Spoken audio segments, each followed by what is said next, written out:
Hello नमस्ते। हम नूतन कर्ण अपन पूरा मिथिलावासी के गोर लगै छी आ एकटा भोला बाबा के मेहसवानी गबै छी। बहुत सुंदर गीत अछि।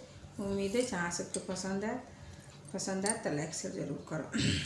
सुनिए।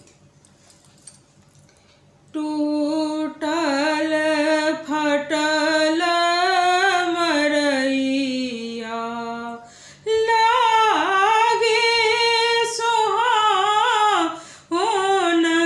है।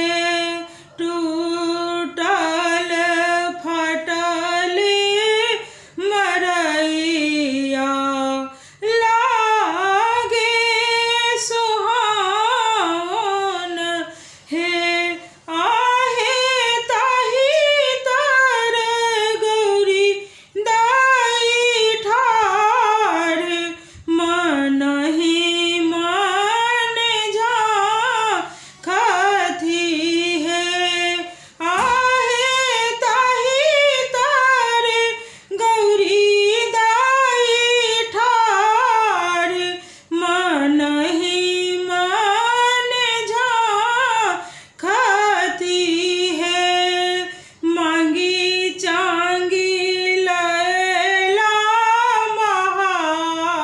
देव तम दुई धान है। मांगी चांगी लैला महादेव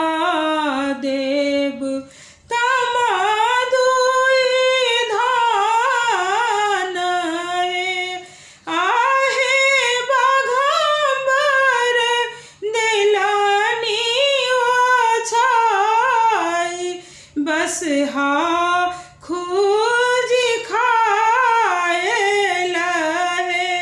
आहे बाघंबर दिलानी ओछाई बस हा खूज खाए लहे।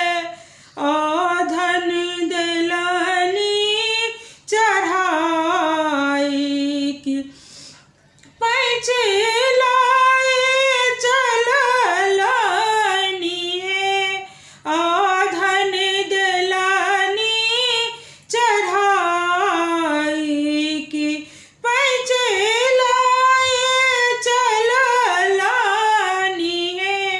आहे के हाना नगर के रलो की पैचो नाही दे लकहे। आहे के हाना नगर के रालो की पैचो ना